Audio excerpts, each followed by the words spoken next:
Correspondent Alex Forsyth is here. Oh, she's tapping away. Sorry. Is that a social call or what? Social call. Oh, okay. All right. Sorry to interrupt. I'm so sorry. It was a social call, but now I'm in the game. And Nick Watt, political editor of, am I calling it Election Newsnight now? Because that's what you called it last night. Yeah, nightly Election Newsnight. How's that? Okay, well, welcome back. We've finally got details from ITV of their first prime ministerial debate. It's going to be on Tuesday at 9 p.m, which gives us a short, brief window to discuss our favourite election debate moments. Alex? My personal favourite memory of one of the election night debates was I was on the campaign trail, and this would have been 2015, and we were all staying in a random hotel in a seafront somewhere, and the whole election team got round to watch the first debate with like wine and cheese, which is so civilised because we weren't covering it because we were just watching it. So just watching it for enjoyment. Literally for kicks, yeah. For fun. It was great. Well, clearly the wisest line that has ever been said in any television election debate. What is he building up to? Oh, let's work that out. 10 out of 10 for originality. I agree with Nick. The first one ever in UK. Yeah. I'm torn between that one because that was when I got stranded in Northern Ireland because of the Icelandic volcanic ash cloud. Was that 2010? In 2010? Yeah, and so it took me like 3 days to get back home from Northern Ireland. That's extraordinary. And then swim, yeah. And then yeah, it was a ridiculous ferry journey, of which I'll tell you about another day. And then also the one in Cambridge, where none of the big names were going to turn up, and then at the last second Jeremy Corbyn turned up, and that was actually pretty exciting. The debate itself wasn't that illuminating, but like that sort of shot of adrenaline for the news that night was quite cool. And we all had to make emergency trips to Cambridge, didn't we? Yeah, well, we were going. I was actually there already. You were there because I'm an aficionado of these things. I turn up to them even if the VIPs aren't there. If you're not invited. Anyway, thank you for accepting my invite to be on this episode of Newscast. Newscast from the BBC.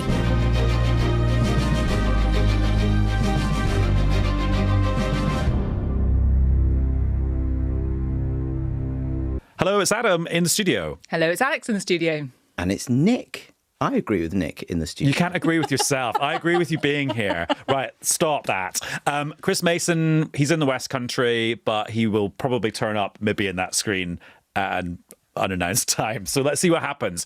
Anyway, talking about who's going to be turning up for the election and personnel and stuff, there's been a bit of a rolling mystery today. I mean, it started yesterday when we were chatting on the last episode of Newscast about Diane Abbott. So she is now a Labour MP again, except Parliament dissolves in a few hours' time, so she won't be a Labour MP again. But she's got the Labour whip back for a bit. But is she or is she not going to be a Labour candidate at the next election? And is it because she's been banned from being one or not? Well, Alex? Big question mark with a dot on the bottom, because if we pick up where we were left off, which was last time we were talking about this, was on Tuesday's newscast. And at that point, we said there were things developing around what was going on with Diane Abbott. And very brief history. We know that she was suspended from the Parliamentary Labour Party because of comments she made about racism, for which she apologised. But there was this incredibly long-running investigation over a year where this was unresolved. And then what happened was last night there started to emerge reports that she got the whip back, as you said, which turned out to be true. But then the Times newspaper was reporting that despite that, she was going to be barred from standing as a candidate. Hence some chaos and confusion. And then this morning, so Wednesday morning, Diane Abbott confirmed to my colleague Joe Pike, BBC political correspondent, that she had been barred from standing. After that, Keir Starmer was asked about this, and he said, no, she hadn't been barred from standing. So what we've really had now is a day of confusion about where we exactly are. Is Diane Abbott going to be a candidate in this election or not? And Keir Starmer was at an event in Worcester, and this is where and how he said that. No decision has been taken to bar Diane Abbott. The process that we were going through ended with the restoration of the whip the other day. So she's a member of the Parliamentary Labour Party, and no decision has been taken barring her. OK, Nick, what's your theory about what's gone on here? Well, what's so magnificent about this is Diane Abbott this morning saying that I've been barred and Keir Starmer saying Diane Abbott has not been barred, is that they're both right. And the reason why they're both right is that Keir Starmer is right that the National Executive Committee of the Labour Party, which at this stage vets and decides on candidates, has not considered Diane Abbott's case because she hasn't applied to be a candidate. Were she to apply, every single ally of Keir Starmer I've spoken to have told me that she would not be allowed to be a candidate. And the whole point of what had been going on in the last few weeks is that there were negotiations around what one pretty key player described to me as a golden bridge. And the golden bridge was that the whip would be restored to Diane Abbott. At that point, she would make it clear that she wouldn't be contesting the election. And then there would be a whole load of effusive praise for Diane Abbott from Keir Starmer downwards. That golden bridge, as one of these people said to me, has been blown up. It's been blown up because my colleague Victoria Derbyshire had this great scoop, which proved that the process investigating her had ended in December.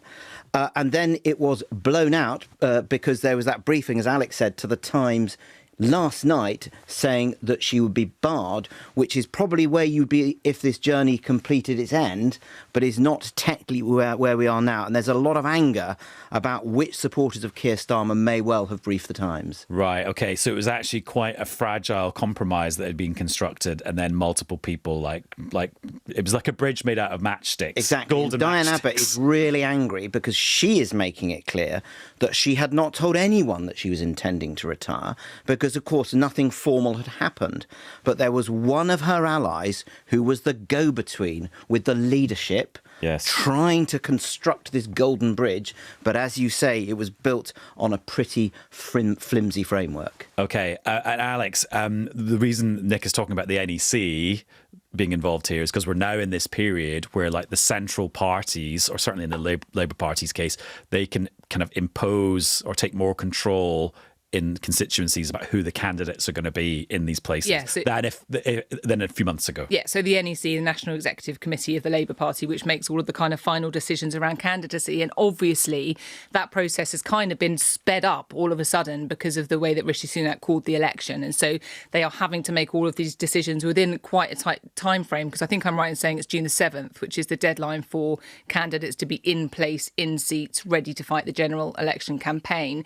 So that has sort of allowed, and in actual fact, while all of this has been rumbling on for a long time around Diane Abbott, and again, we discussed on Tuesday's newscast the fact that increasingly Labour front benchers are going out and being asked, is this been resolved if this hasn't? And what they have been very keen to say is actually, we aren't directly involved in this process at this point, because there is now this other Labour Party process which was set up following Jeremy Corbyn's leadership to try and put some distance between the front bench and some of these decisions that are taken around personnel. So it's allowed some of those Labour front benchers to give them that distance when they've been asked about it. But now, I think, despite the fact that there clearly is a role for the NEC as Nick to play, the way that this has been handled and the way that it's played out so publicly in the last 24 hours or so is absolutely the last place the Labour leadership wanted to be with this, because there are people angry around Keir Starmer about what may or may not have been leaked. There are people very angry who are close to Diane Abbott about the way that she has been seen to be treated so publicly, somebody who's been such a long-standing member of the Labour Party and such an influential figure in the Labour movement in so many ways. So I think, whatever you say about exactly who was responsible, the end result doesn't take away from the fact that this looks pretty bad right now. And the problem with shadow cabinet members and the leadership saying, not me, Gov, is that it is true that that was the case until December. An NEC panel was looking at it, and it has to be at arm's length because the Labour Party got into terrible trouble with the Equality and Human Rights Commission under Jeremy Corbyn's leadership when it was seen to intervene. It was getting too personal. Yeah. In December, that process ended with a formal warning, and the final hurdle that Diane Abbott had to do was to do an online anti-Semitism awareness course, which she completed in February. In February, the matter went to the Chief Whip, Sir Alan Campbell.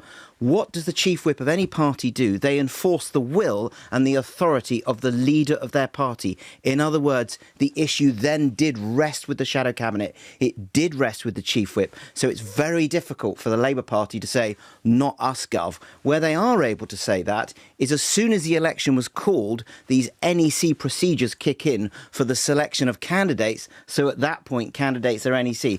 But in between Diane Abbott completing this course and the election being called, this rested with the Chief Whip, who's very close to the leader. And it is being weaponised by the Conservative Party, because I've noticed every press release or email the Tories have sent out today, whether it's about an NHS waiting lists, which was Labour's big intended story today, or whether it's about claims about public spending and how much pledges will cost.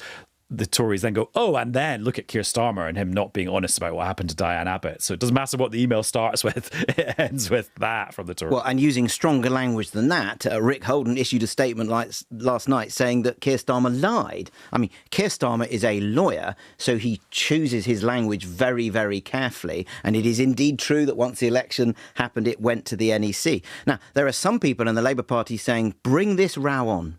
This is a row with the Labour left. We're very happy to have that row. This is a changed Labour Party. Jeremy Corbyn is not going to be a candidate in this election. Changed Labour Party. We've seen off the hard left, as they would say it. That has produced electoral dividends. What some people are saying, and not just people on the left, Starmer loyalists are saying, Diane Abbott is not Jeremy Corbyn. Diane Abbott, they say, is an icon of the Labour movement, the first black woman MP elected in 1987, an MP for nearly 40 years.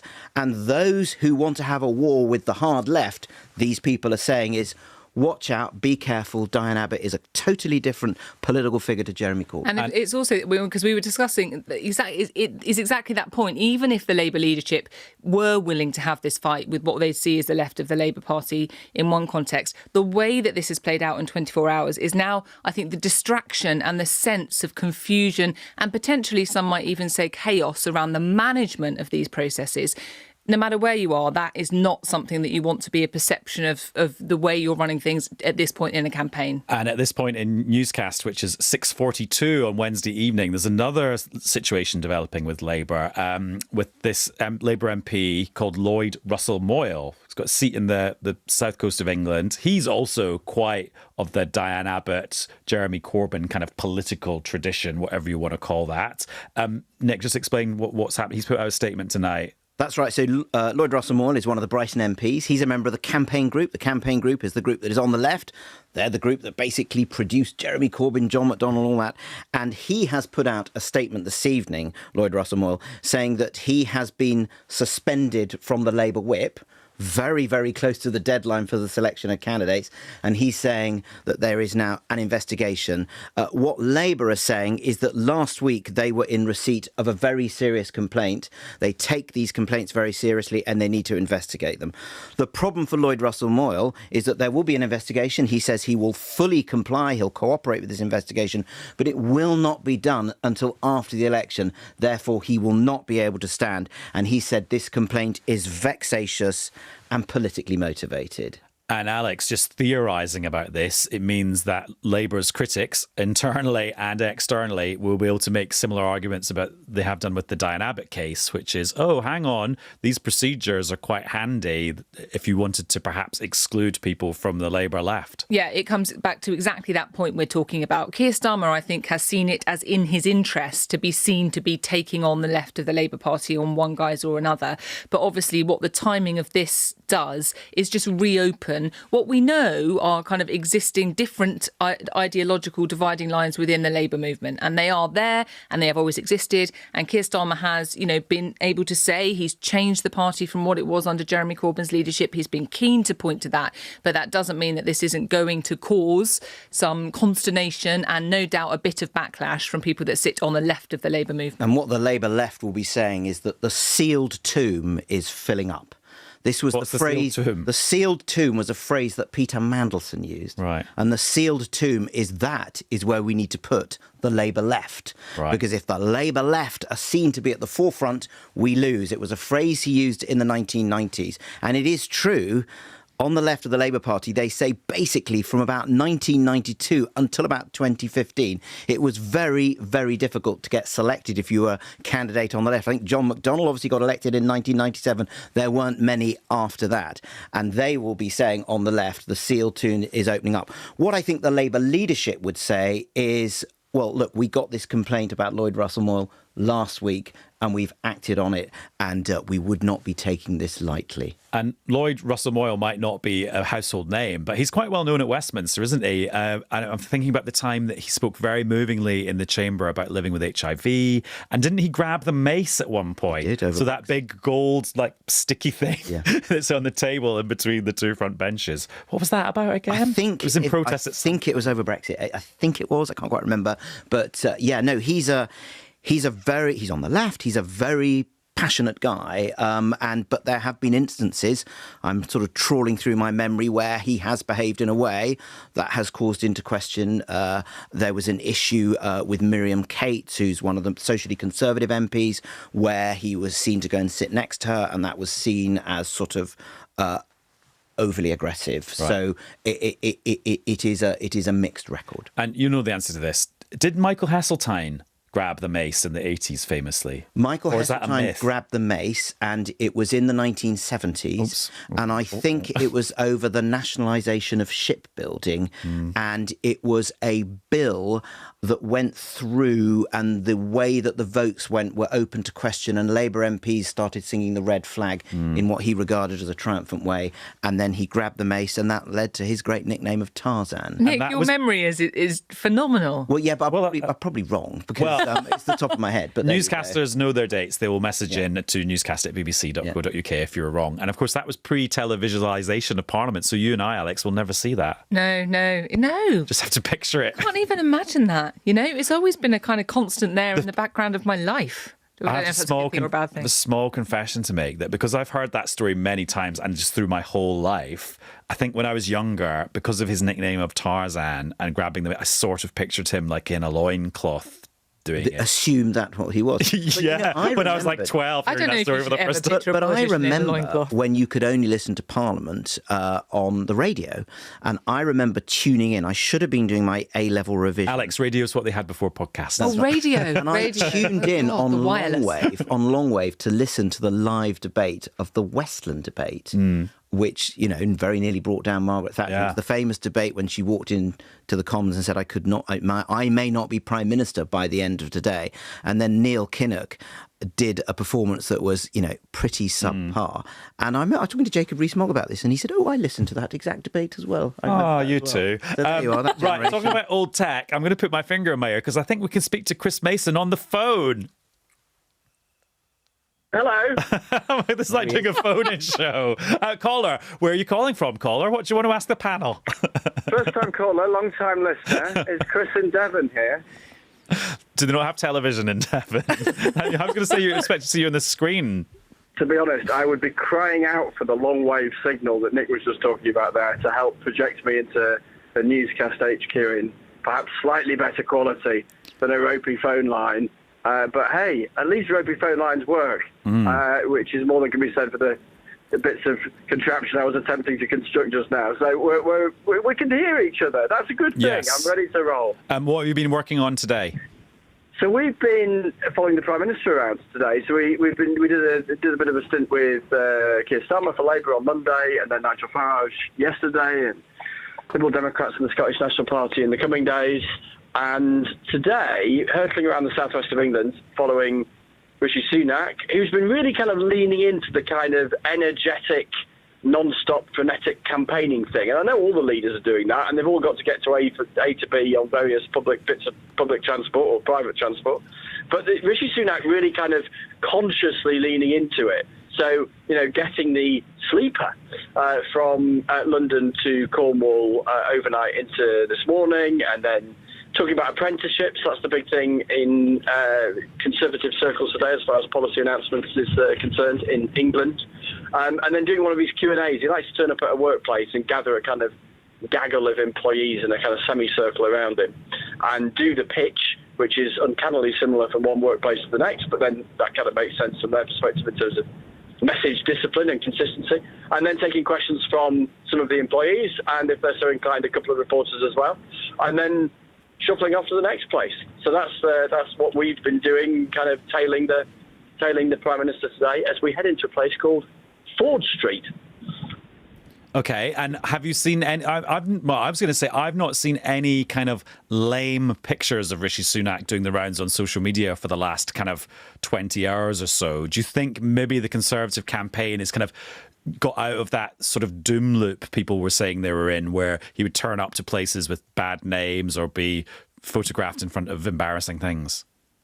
Maybe. I think, I don't know, I mean, maybe all campaigns get a little blast of these at some point, and we've still got another 5 weeks. It's fair to say there haven't been those things that a few people were pointing out at the tail end of last week, the Titanic quarter in Belfast and that exit sign on the aeroplane. The funny thing is with that exit sign on the aeroplane, when you're on a plane that small, I wasn't on that trip, but when you're on a plane that small and you pose for photos, the chances are one of those exit signs is going to be visible.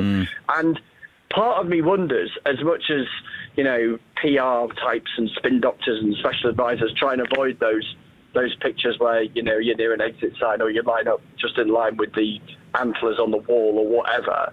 But because they were very keen, they've definitely been keen to project that sense of zipping about everywhere and visualising that, not just obviously turning up in lots of different places, which all the leaders have done, but kind of visualising and demonstrating that hurtling around. Perhaps the desire to do that came with the downside of that sign. And maybe things like that are trivial. I mean, to an extent they are trivial, but they do get commented on, don't they? And therefore they're perhaps sucking away a bit of sort of energy and time from talking about the other stuff. The other thing that's really striking with the Conservatives, just being with them today and in the last few days, and we've noticed this now for 3 or 4 days, is that they're trying to make a splash early on by saying new stuff. And by announcing new policy, particularly that whole national service thing. And then we've had the stuff about apprenticeships, the stuff about the state pension as well, to try and make an argument that they've got fresh and new stuff to say and their opponents don't. And Labour's thing has been that bit more kind of cautious, judicious, core messages, not getting drawn into any kind of hostages to fortune.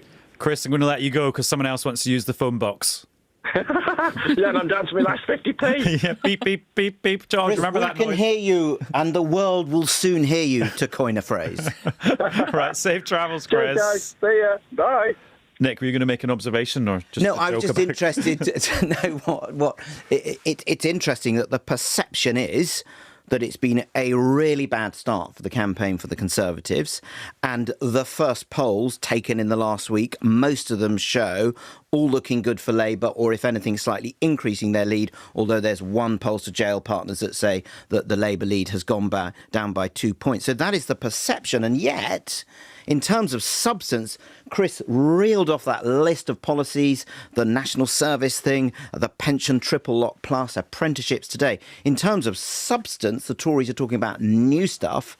Labour is sort of talking about stuff that's already announced, although what Labour would say is the reason why we're talking about stuff that was already announced is that's credible, serious stuff that stands up. In terms of other stuff that happened today, junior doctors in England are going to go on strike again, and that strike will end 2 days before polling day. What's your theory, Alex, about what impact that might have, if any? Well, I mean, you can just take the fact of it is that you're going to have, during that period, again, people are going to have hospital appointments cancelled. People are going to see the impact of the doctor strikes as they've seen them before. And therefore, it is perhaps no surprise that the Conservatives' reaction to it was, oh, this is so political from the junior doctors. The junior doctors say, well, actually, if you'd resolved the pay issue, then we wouldn't be in this situation having to strike again. But yeah, either way you look at it, the timing is going to be key because it's coming right in that final week of the general election campaign. And I think already what you've seen again today are the questions for the parties. If you are in the next government, how are you going to resolve this issue? Because it's been going on for ages and ages and ages. And, we know that there was a sort of inching towards mediation before the general election period, where Streeting, the Shadow Health Secretary, interestingly today, what he was saying is, I'm not going to commit to the 35% pay rise that the junior doctors are asking for, but I'd work towards a pay deal in the longer term. But, I think it's just going to pose it's going to focus minds at that point in the election campaign on one of the key issues, which is the NHS, which is what Labour had wanted to actually talk about today, regardless, right at the point that people are just going to go to the polls. And Victoria Atkins, the Health Secretary, said the British Medical Association was using a highly cynical tactic. She said, I'm in politics to help patients, not trade unions. The Conservative government has taken tough decisions to keep public spending down, to bear down on inflation, which is now back to normal. And also, just very quickly, I thought with the Labour announcement on NHS waiting lists, it was interesting because they've now narrowed down their target. They're not going to target all waiting lists, all appointments. It's people who are having to wait more than 18 weeks, which is an old government target. That's what they're going to focus on. So actually, you could still end up waiting quite a long time under Health Secretary Wes Streeting's NHS. And their focus, and correct me if I'm wrong here on the detail, but their focus is to hit the target, which is 92% of patients being seen within 18 weeks by the end of the first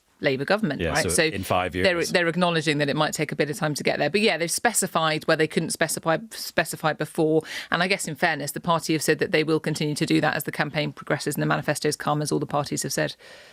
Alex, thank you very much. My pleasure. And Nick, I have found myself agreeing with you. I was going to say I mostly disagree with Nick. I agree with Adam. I agree with Alex. I agree with Chris. I agree with everyone, really. Oh, so agreeable. Consensual. You know, I love it. I agree with Newscast. Well, I agree to stay up late and watch Newsnight.